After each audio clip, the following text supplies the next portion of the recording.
yourself into that situation because in the actual myth of the when the creation of the moon, there's a goddess and she gets impregnated by falling feathers. But in my story, I made it a poet. Oh. Because when I was reading about Aztec culture, I was reading about how poets were so revered for the power and the magic of their words. And there was really noted, it's like historically noted, there was really a famous poet. And he was really well known for his poems. So for me, it was a tip of the hat to put the poet in there. And his words were so beautiful that he would write poems for the goddess, and she heard him, and so they fell in love, and she got pregnant with his baby, and then from there it kind of... The poets are kind of like between worlds, right? They're between like our world and like the divine, right? That's true. Sort of thing. Yeah. So who do you target in this book? Like, who's your target market? Who are you writing? That's beautiful. Who are you writing? Who are you thinking about when you're writing? I mean, so obviously she's a female, right? The little girl. Yes. Right. I was thinking about a reader like myself. Okay. So I love, for example, anything from Isabel Allende to, the Harry Potter books. Just anything that's a bit of fantasy, a bit of folklore, the mythology, adventure. But also what is really important to me is putting a message in a story. There's a really deep message in there, and it's about forgiveness and not trying to tell someone what they should or shouldn't be doing. Oh, you have to follow these specific set of rules. Right. We see that going on so much right now, people being, pressured to follow certain guidelines. Yeah. Dogma. Yeah, or within their culture or religion or the color of their skin, etc. So that's kind of what's at the heart of that book, is about personal freedom. And forgiveness, too. Okay. Nice. Okay. So I'm going to be honest, I didn't read the book because I am not an avid reader. And I've been very busy. Did you read the back at least? Yes, of course. But I'm good at that. But we are going to do a little trade here for some art and some books, so I definitely will get to read it. It does sound like an awesome story. We should have done our homework, but, we're lazy here at LeX Be Frank. No, we've been on hiatus. Yeah, that is true, 100%. Well, so yeah. Okay, so cool. That's awesome, man. And so, once again, the book, The Adventures of Luna Oxlac. I know I'm saying that wrong. It's okay. I think it's easier to say that way. Yeah. So, the death of a goddess. And do you have any... So, you said you wrote a bunch of other short stuff? It's Oxlac. Other short stuff?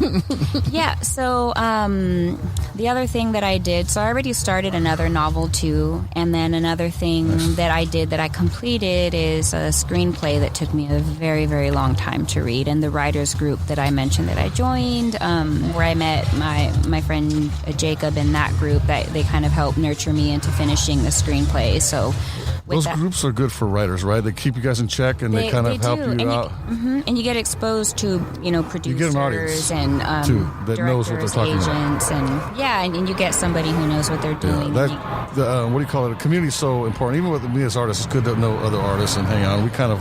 It's almost like we're having a conversation sometimes back. Oh, you did that. Well, I'm gonna do this kind of thing. And it's always been like that, like kind of a back and forth between, and it's also good to get inspired from other, and just make sure you're not talking about just wacky stuff that kind of keep you, relevant, I guess. Absolutely. And I think one of the best things to do to nurture your creativity is to share and bounce ideas off. And also you can get a lot of inspiration by just sharing your ideas with fellow artists. And I think there's always room to grow. There better be. Yeah. 100%. There better be.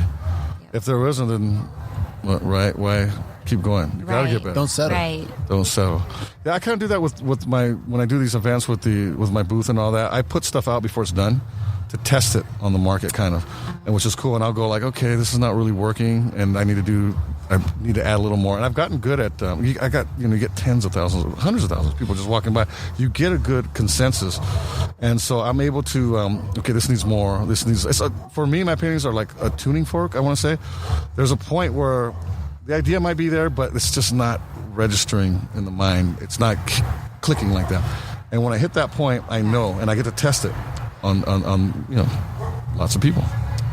Do you ever, when you go in to create a piece, do you ever doubt yourself? All the time. If you don't doubt yourself, you're not an artist. Yeah. You better goddamn well.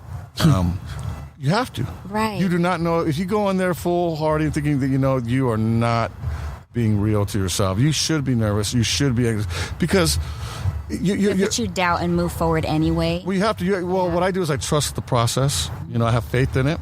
Yeah. I trust my inner genius or whatever, and I let that kind of let that do its thing. Yeah. But the real great ideas, they whisper at you, and they don't scream. So you have to listen carefully to those little. And those are the real voices that need to speak. Those ideas, they whisper, and you have to be, you just have to have faith in that and know that that's a real thing. Because it sounds wacky. Oh, these voices are, are telling me, and it really does. But you got to have faith in them. It's funny that you should say that because the reason I was able to even finish this book and the way it even came to me, I felt like that's what it was. It's almost like you start. Almost like receiving, like a story starts unfolding, and if you don't write it down, it won't leave you alone. Mm-hmm. You got to just get it out. And my paintings, I don't know what they're going to look like, what they're going to be, and if I were to control every aspect of it, they would suck, because I can't come up. Your ego can't. There are deeper things with deeper meaning way below the surface, and the things that you're bringing up to the surface normally are not very deep and interesting. They're superficial. And so I trust those. When I just trust those voices, I don't even know the power, the depth of the message until after. So I'm like, oh, wow, that was from somewhere else.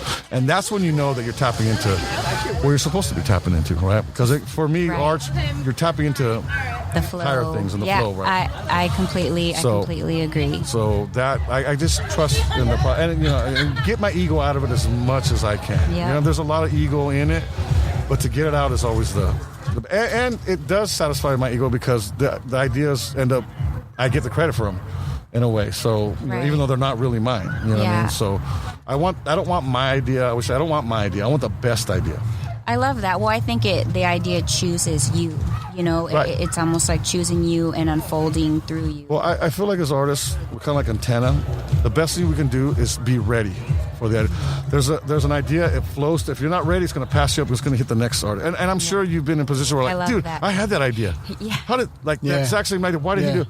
Well, because you weren't ready. You weren't. Yeah. Take action. And so I feel like it's like an energy that kind of flows, and you just have to be ready to catch that. And that's the best we can do.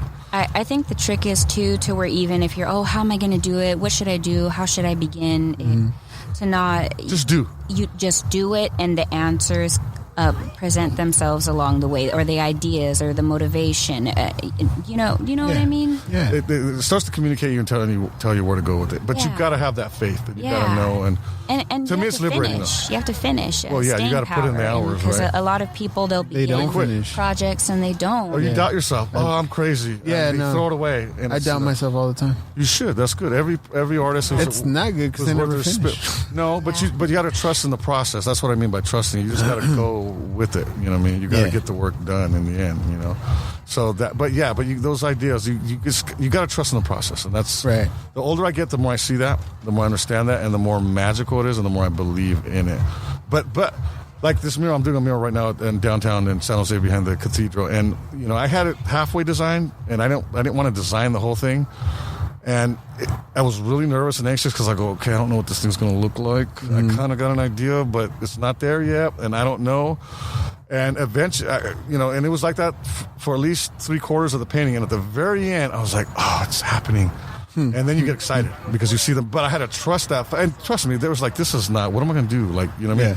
And I'll go home that night, and then something will, I'll see a pangolin, some weird. Right. That was like, okay, that's it. There it is. So life will start to communicate you when you're on your downtime. It's like, that's what it needs. And you're kind of meditating on that idea. But now it's all there. And I'm like, oh, wow, it happened. Thank God. But you get that anxiety because you want to do good. Yeah. And you want to do well. And you care. If you give a shit about your artwork, you better have anxiety. It's like your kids, right? You have kids. Right. You're nervous, like you don't want to raise a little bunch of F-ups. I'm getting good. You know what I mean? So you know what I mean?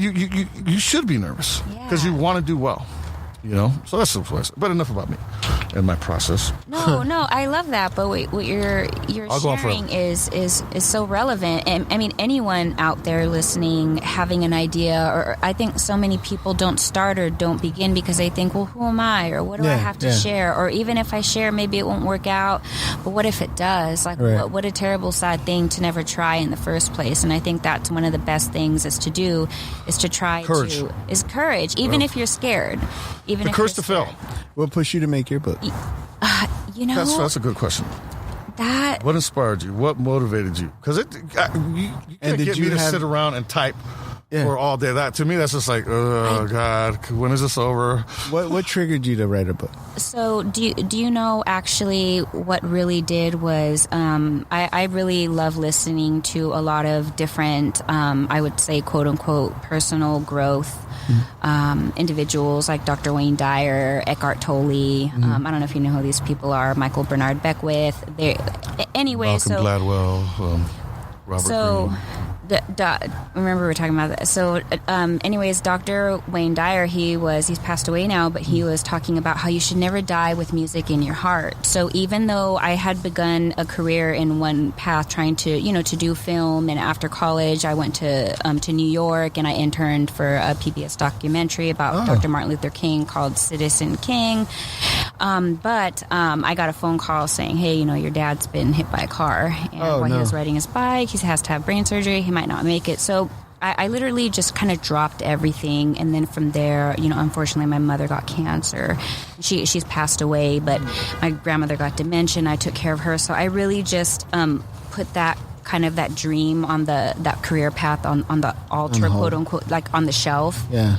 But in the meantime, I grew very much as a person, and then once I finally my mother passed away a few years ago, and I had my children, I took a step back, and then I heard Dr. Wayne Dyer say, "Don't die with the music in your heart," and I said, "Okay, I know buying a house and working, blah blah blah blah blah." That's all quote unquote important, but so is sharing the gifts that you were born with. Right. And even if you share it and no one hears, or if you don't get paid, etc., but just whatever you have inside that you have a calling and you feel like sharing, do it. So that combined really pushed me, and then this story just kept unfolding in my mind, and that would be neat, and that would be neat. So those was this going on during that whole crisis? Seems like? Afterwards. So because I say use it, man. Take all the ugly and the negative and the terrible, man, and use it, man. Yeah. I mean, that's what motivates me. And it really did, because I think we could easily fall. We could become complacent in monotony and the mundane of getting up, going to work, having your 9 to 5. And it's also the 100%. The realities of life. Mortality's a mofo, getting better. Yeah. You know what I mean? It's a real thing, those things are real realities, man, and the real pains. But if you can take those things and turn them into something positive and beautiful, man, that's the best way to deal with absolutely. Because it's all energy. Yep. It is. It's just energy in the end. It's negative, but if you can flip it, it's what you do with that energy that makes it negative or positive. Exactly. And if you can find a way to turn that ugly into something beautiful, that's the most beautiful thing to me that you can possibly do, and the most positive way to deal with the life. Yeah, well, like a lot of people say, let your test become your testimony. So it all those things like really that. did. Your test become your testimony. Yeah, they made me grow. I wouldn't be able to have done what I did here if I hadn't gone through all those things. It really pushed me to step outside myself and my ego, and to really truly become a more grateful, humble, inquisitive, curious, brave, and tenacious going after what my heart She's longs definitely for. a writer. Did you hear all those words? Yeah, I heard all those words. There? I'm looking them That's up right now on my phone. Thesaurus. Dictionary.com. But yeah, long answer to your question. That's where all of that came from. Yeah, it was like with the work that I'm known for. It was definitely death that the mortality, the idea of that we're going to die really sunk in, and that tripped me out. You think we would just be aware of that, but I wasn't. We don't until a great loss, and see something. I saw 9/11, and I saw a lot of things, and that really, I'm going to die too. Me? Yeah. Why aren't we doing something about this? Yeah. That was a trip, and we don't talk about those kinds of things either. Right. It was kind of, especially in the United States, we kind of sweep death under the rug, Of course. sanitize, Yeah. but we're all going to have to face it. So my thing was like, why aren't we freaking out about this? And then I got past that. I had what you call an existential crisis, as us philosophers like to say, and so I like.